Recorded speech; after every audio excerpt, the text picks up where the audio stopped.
what-if team in NBA history. Looking back at it, it feels like Tim Duncan was destined to be a San Antonio Spur for his entire life. I mean, the man is San Antonio. He was a 15-time All-Star there, a 2-time MVP, a 5-time world champion. Clearly, playing out his career as a Spur was the best thing that Tim Duncan personally could have done. With that said, if he did decide to leave, Duncan would have given us one of the best big threes the NBA has ever seen. Because let's take a trip back to the 2000 season. A year before, the Spurs had won the NBA championship, so Tim Duncan had already achieved that. Which is important because it's kind of like the Kyrie Irving situation. Sometimes when a player wins a championship, they are way more willing to move on to another team. This was especially true in 2000, where San Antonio loses in the first round of the playoffs, and Duncan is literally the only good young player on the entire roster. Seriously. In 2000, a 23-year-old Duncan led the team in scoring with 23.2 points per game. The scoring leaders after him were a 34-year-old David Robinson,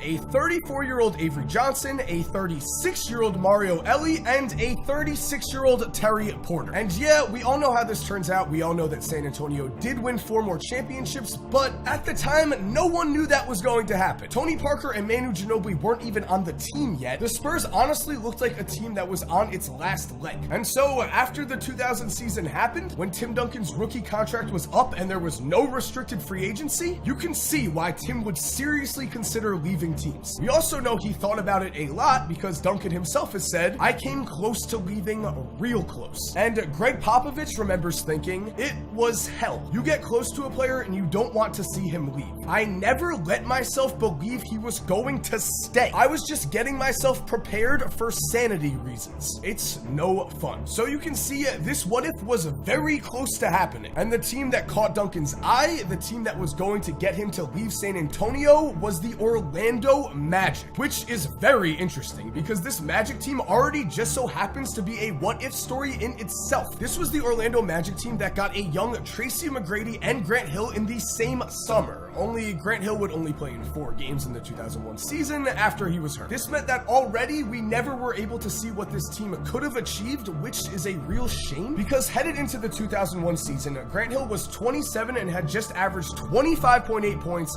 6.6 rebounds, 5.2 assists, and was a member of the second team All-NBA. Meanwhile, while Tracy McGrady only averaged 15.4 points in 2000, it was the 2001 season that saw him take a massive leap and average 26.8 points, 7.5 rebounds, 4.6 assists, and yeah, he was second team All-NBA in 2001 and would be a first team All-NBA the next 2 seasons. So, if Grant Hill had stayed healthy, he and Tracy McGrady would have formed one of the best wing duos we have ever seen. Instead, Orlando would lose in the first round of the playoffs the next 3 years as T-Mac starred, but Grant Hill was only able to play in 47 total games and was just a shell of his former self. Which means this Orlando team already is the definition of missed potential. But this is the story of the greatest what-if team of all time, so let's make this even crazier. Because yes, Tim Duncan almost went there too. And in the next 3 years, Duncan would be first team All-NBA every season and was the back-to-back MVP. Which means, if Duncan had gone to Orlando and the team had stayed healthy, the Magic would have had the best player in the NBA, another top 5 player, and a top 10 player. Has there ever been a big 3 that has actually been that good? I mean, at the very least, a healthy and prime Duncan, Hill, and T-Mac would legitimately be in the conversation with Magic, Kareem and Worthy, Bird, McHale, and Parrish, and LeBron, Wade, and Bosh. And sure, that's a big statement to make, I understand that, but let's just take a look at this. Remember, I'm only talking about just big 3s here, not teams. Anyway, in their best 3-season stretch together award-wise, Magic was on the first team All-NBA twice, Kareem was on the first team All-NBA twice, and Worthy was not even an All-Star yet. As for the Celtics, Bird was a 2-time MVP and then first team All-NBA when Kevin McHale made his only first team NBA, but Robert Parrish was just an all-star. And as for the Heat, yeah, LeBron was a 2-time MVP, but Wade was only a 1-time second-team All-NBA member, and again, Chris Bosh was just an all-star. And just so no one takes this the wrong way, I'm not saying those teams weren't amazing, I'm not saying those big 3s weren't amazing. I'm just showing you just how ridiculous it would have been to have Duncan, T-Mac, and Grant Hill all together in their primes for a 3-year stretch. And going even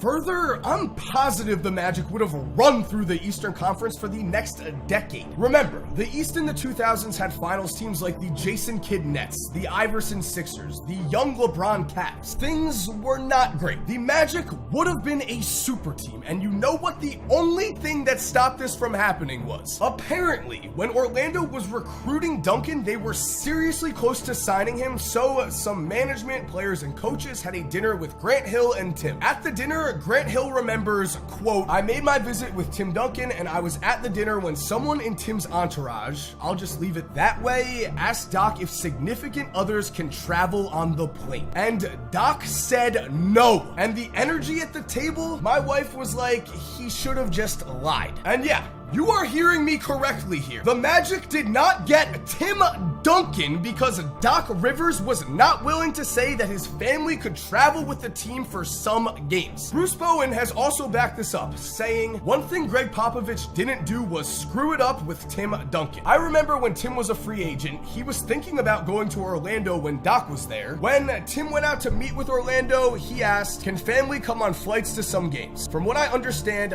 Doc said no, and that's when he lost Tim Duncan." Doc Rivers, are you kidding me? You had the chance to get one of the best basketball players to ever live, and the only thing holding that back was that he wanted his family to travel on the plane for some games? This was a young, about to be in his prime Tim Duncan. If he wanted his own plane to games, you get it for him. If he wanted to fly the plane, you do it. What were they actually thinking? Again, guys, camera not working, but thank you so much for watching. If you're new to this channel, make sure to subscribe. I do basketball videos every Monday, Wednesday, and Friday around 6 p.m. Eastern, and if you're already subscribed, thank you so much for supporting. You're awesome, we all know it, and as always, have an awesome day, and cue that music.